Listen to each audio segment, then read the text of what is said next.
के द्वारा आयोजित महिला सशक्तिकरण समाज के अंतिम व्यक्ति तक का विकास और किस तरीके से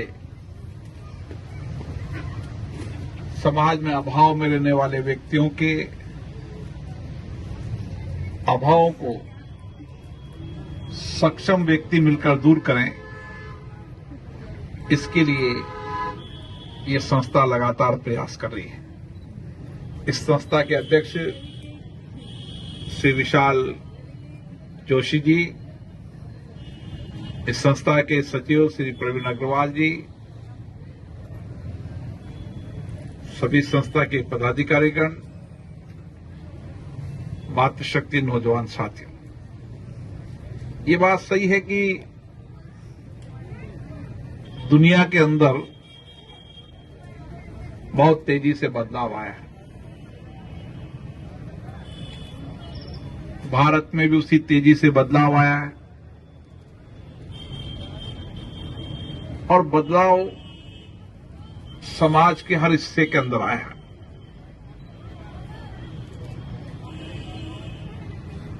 हमारा देश एक संस्कारों का देश है, संस्कृति का देश है, धर्म और आध्यात्मिक का देश है। उस देश के अंदर हमेशा सृष्टि निर्माता के रूप में हम मां का सर्वोच्च स्थान रहता है।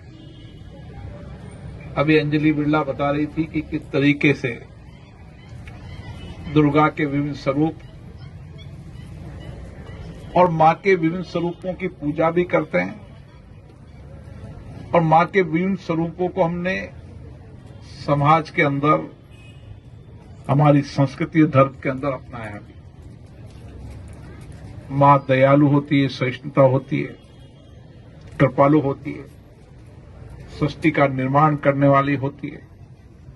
और जब नहीं होता कोरोना हमारे हो जाता, पता नहीं सबको मिलेगा,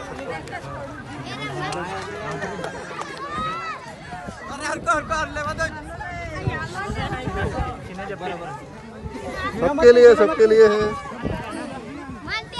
आराम से गाड़ी लेके चला जाऊं क्या? फिर पीछे हो, पहले आगे सुबह है।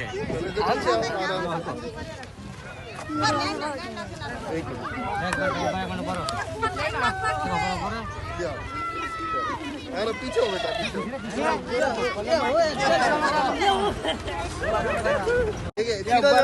पहले पीपा ढक्कन। कितने पीपे ढक्कन बना लेते हैं एक बार? 10। 10? हाँ, और ऐसे रात में ठंड वंड लगती है तो फिर क्या करते हो? वो हड़के सोते हैं। और कैसे सोते हो? कितना कमा लेते हो रोज का? 200 रुपये। 200 रुपया। लो रुक जाओ। के द्वारा आयोजित महिला सशक्तिकरण समाज के अंतिम व्यक्ति तक का विकास और किस तरीके से समाज में अभाव में रहने वाले व्यक्तियों के अभावों को सक्षम व्यक्ति मिलकर दूर करें, इसके लिए ये संस्था लगातार प्रयास कर रही है। इस संस्था के अध्यक्ष श्री विशाल जोशी जी, इस संस्था के सचिव श्री प्रवीण अग्रवाल जी, सभी संस्था के पदाधिकारीगण, मातृशक्ति नौजवान साथियों, ये बात सही है कि दुनिया के अंदर बहुत तेजी से बदलाव आया है। भारत में भी उसी तेजी से बदलाव आया है और बदलाव समाज के हर हिस्से के अंदर आया है।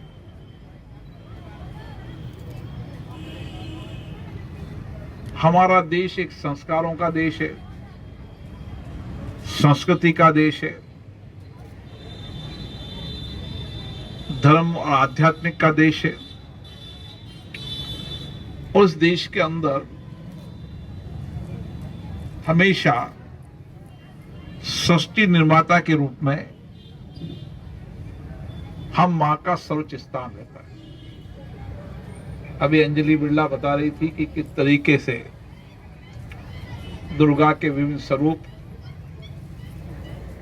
और मां के विभिन्न स्वरूपों की पूजा भी करते हैं, और मां के विभिन्न स्वरूपों को हमने समाज के अंदर, हमारी संस्कृति और धर्म के अंदर अपनाया भी। मां दयालु होती है, सहिष्णुता होती है, कृपालु होती है, सृष्टि का निर्माण करने वाली होती है, और जब समाज में विपत्ति संकट आ जाए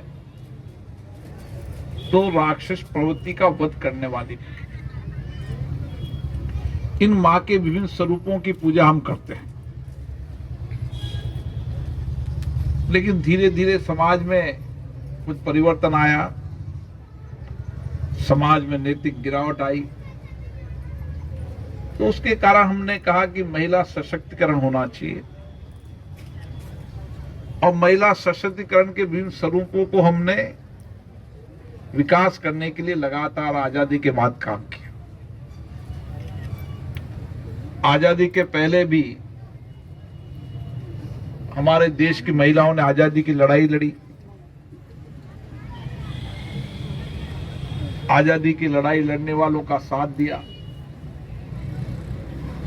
कई मानों ने अपने बेटों को अपनी आंखों के सामने शहीद होते देखा, कुर्बानी देते देखा, लेकिन उस मां ने हमेशा उस आजादी के लिए नई प्रेरणा दी युवाओं को,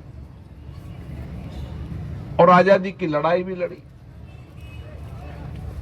आजादी का एक दौर चला जब कुछ समाज में नैतिक गिरावट आई और समाज में नारी सुरक्षा और नारी के कामकाज पर एक नया दौर का प्रयास हुआ। लेकिन आज वक्त बदल चुका है। आज भारत के अंदर हमारी महिलाएं, हमारी नारियां अग्रिम पंक्ति पर नेतृत्व कर रही। समाज का कोई क्षेत्र नहीं जहां पर महिला नेतृत्व नहीं कर। सामाजिक, राजनीतिक हो, विज्ञान हो, टेक्नोलॉजी हो, मैनेजमेंट हो, हर क्षेत्र के अंदर आज महिलाएं नेतृत्व करेंगी। और एक लंबे समय तक इन सारे क्षेत्रों के अंदर नेतृत्व नहीं किया। पुरुषों से भी अग्रिम पंक्ति पर महिलाएं आई। आज आप देख लो, हर क्षेत्र के अंदर यूपीएससी का रिजल्ट आएगी तो महिलाएं आगे, IITN हो तो महिलाएं आगे, डॉक्टर हो तो महिलाएं आगे, विज्ञान और वैज्ञानिक क्षेत्र में हो तो महिलाएं आगे, पायलट के रूप में, महिला पायलट के रूप में अमेरिका से भारत लाने वाली सबसे पहले महिला है तो भारत के अंदर। अब देश के सैनिक के रूप में सीमा पर सुरक्षा करने का काम कर रहे हैं। एक महिला ने व्यापक क्षेत्र के अंदर बहुत तेजी से इस देश के अंदर प्रगति की, और यह हमें सबको गर्व है कि हमारी मां के रूप में, हमारी बेटी के रूप में आज महिलाएं लगातार आगे बढ़ रही है। और आज हमें कोई महिला सशक्तिकरण के लिए समानता की बात करने की आवश्यकता नहीं।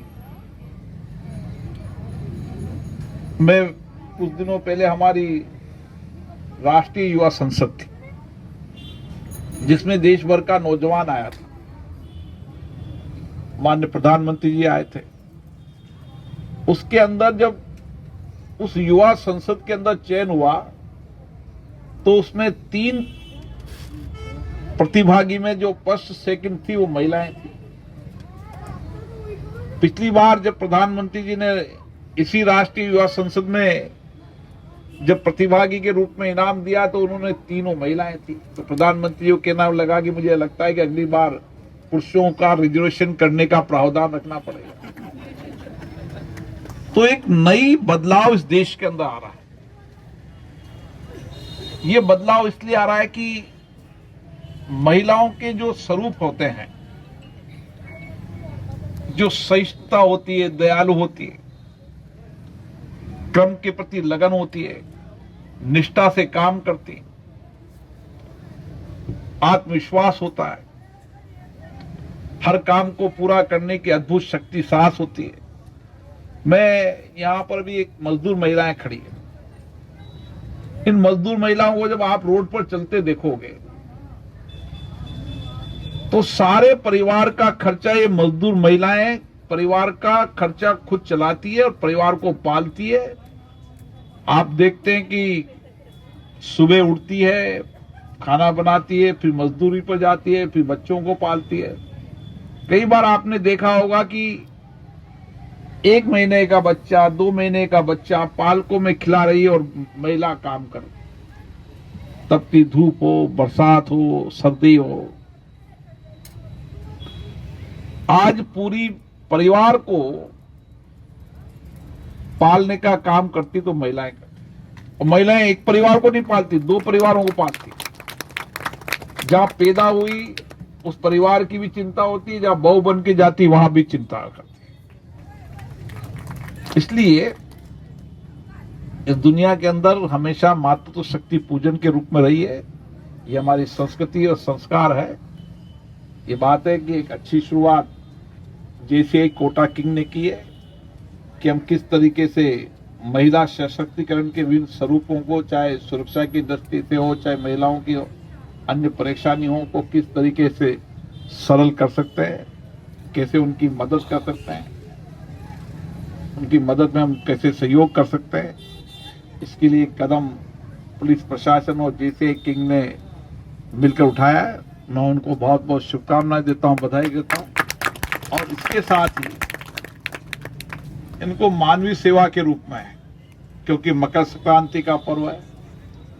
मकर संक्रांति का पर्व हमारी आस्था विश्वास का पर्व है और हर पर्व, हर संस्कृति कहीं न कहीं हमें प्रेरणा देती है, काम करने की नई शक्ति देती है।